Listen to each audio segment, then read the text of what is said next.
I recently had a pretty cool conversation with a young man who just graduated high school.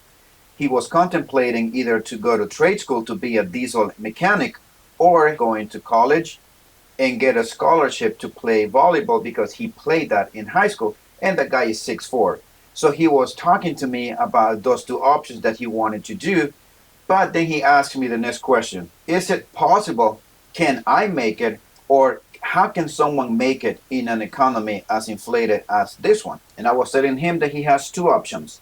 Option number one, either or, if you go to college or you want to go to trade school. It doesn't really matter. Option number one is that you stay at home with your parents and then you go to school and then you get a job. Save as much money as you can. If you can talk to your parents about allowing you to stay without paying rent or not helping with utilities, maybe with food, as much help as they can give you, stay home, save as much money as you can, be on your grind. Option number two is that you move out of your house if you don't want to stay at home. You're not going to be able to support yourself. I can tell you that right now on a economy as inflated as this one by yourself on a $45,000 income. It's just not possible. I would suggest that you get a roommate or two, split everything down the middle, and that will give you a chance for you to also save some money. You may not save as much as just if you were to stay home. Just because you have that ability to save money does not mean that you have money for you to just blow it out on whatever you want. The whole purpose of doing this is for you to save money because eventually, trust me, you are going to want to buy your own house. You're going to want to start your own family. And the best way to go about doing this is for you to save money now. Let's just say that one day you do meet a girl and you're still going to school and you still have your roommates. At some point, you're going to want to move out. And you better have some money saved for you to be able to move out of your place with your buddies and then move into this new place with the girl. And you have enough money saved for you to make that next step. Either you go to college or you go to trade school. Those are your two options. Now, here's one of the challenges that I'm going to tell you you're going to have with going the college route and student loans. If you get a student loan, I want you to be aware of this, that the government has not adjusted the cost of living according to the inflation. So the student loan that you are going to get most likely will not be able to cover all your expenses for you to support yourself. Most likely you're going to have to get a part-time job. Unfortunately for you, once you graduate college, you're going to have to pay the debts back. That is one thing that you cannot bankrupt. Everything else can except student loans. And you're going to be indebted to the government with all of that interest piled up. I always tell people, if you are going to go to college, make sure that you go for an engineering degree. It doesn't really matter what it is. To be an architect, to be a doctor, or to be a lawyer.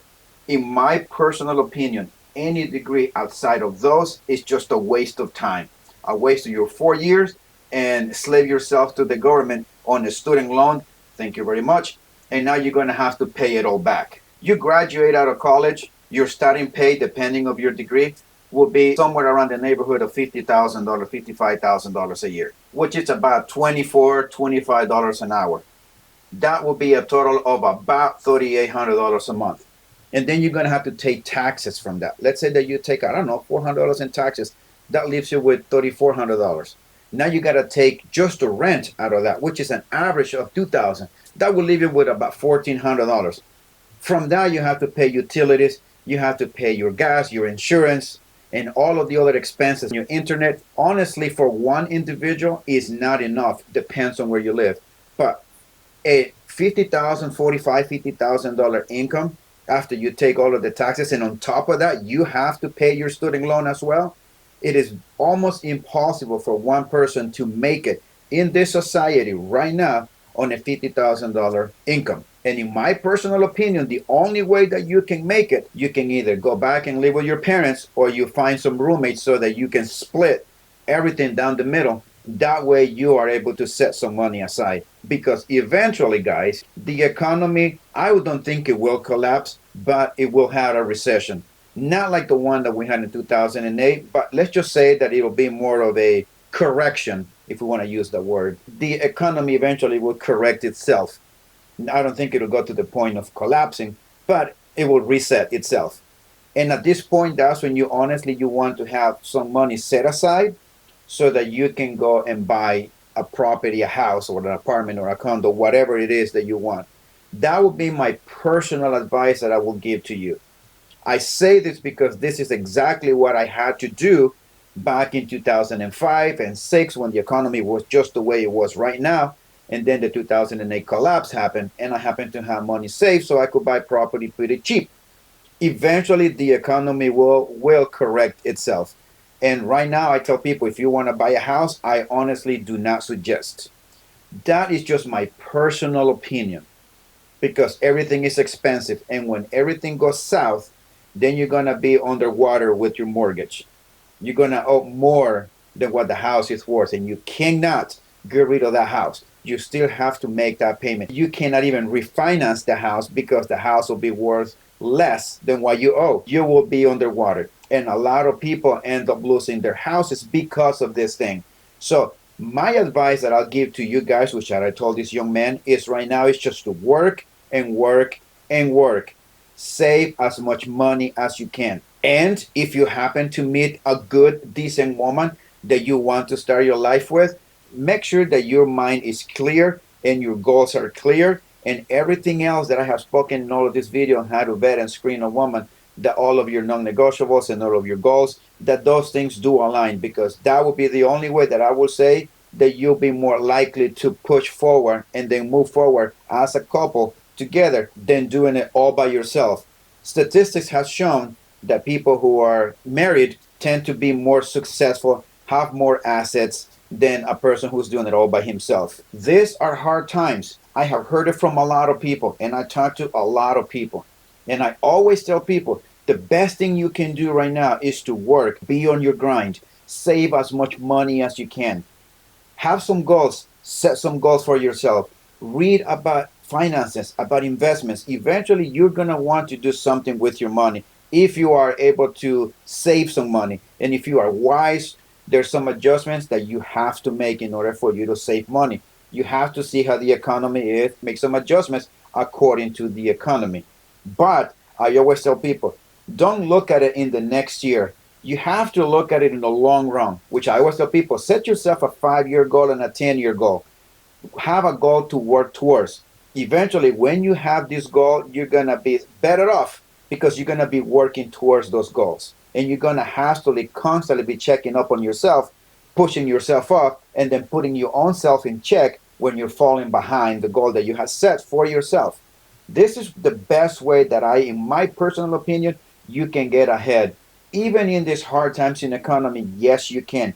Everyone can save money. We just have to make some sacrifices along the way. And when I get a chance to talk to young men, 14, 15-year-old high school students about what they want to do in life, I always tell these young men the following. And I'm telling these things to you too. Do not believe the idea that the only way for you to succeed in life is for you to go to college. This is a propaganda that the government has been pushing for decades upon decades using the education system and also in collusion with the universities, with the private sector, telling people that in order for you to succeed, you have to go to college, that you have a bright future ahead of you by going to college. And a lot of people buy into that idea. I'm not saying that college is bad, but what I'm saying is do not think for a minute that just because you did not go to college that you are not going to succeed in life. We have been hearing that ever since we're little kids in elementary school and then in high school and universities and commercials, and thanks to the government also using the education system and the private sector.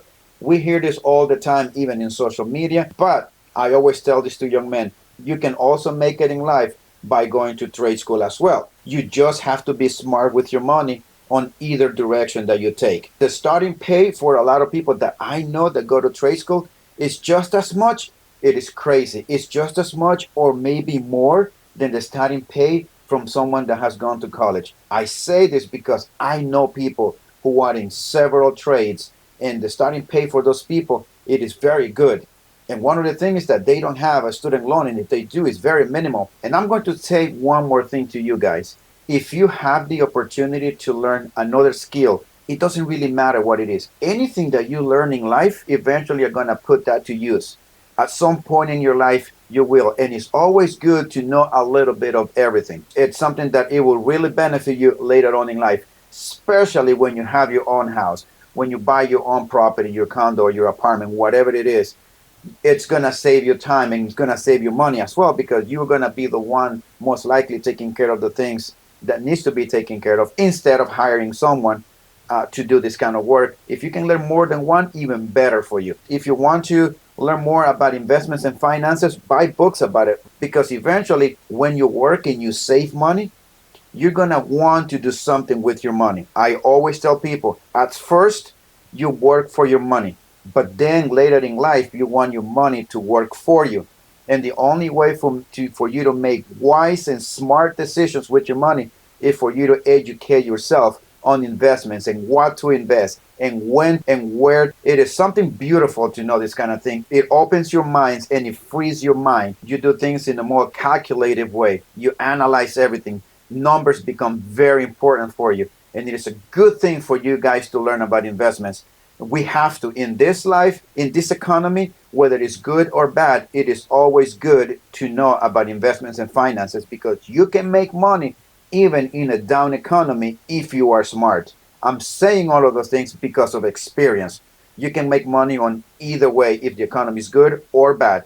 I hope, guys, that this video has become a benefit to you, giving you some ideas or things that you can do to better off yourself. You can make it. You just have to be smart. You just have to be wise. You have to deny yourself of a lot of things now, so that you can later on enjoy those things. If you know someone that can benefit from this information, talk to them about it. Send them the link or bring them over here. I'd love to have you guys here. So, guys, always be on your grind. Remember that. And always work out, exercise, be in shape. If you're not in shape, get in shape. Go out, be in nature. Go exercise, run, walk, hike. Do a lot of physical activities. Push yourself to the limit. And if you have set some goals for yourself, don't let anyone take you away from those goals or put some doubts on your mind about the goals that you have set for yourself. Don't let any outside influence come between you and your goal. Laser focus on those things. And always, guys, watch your six. And we'll see you next time.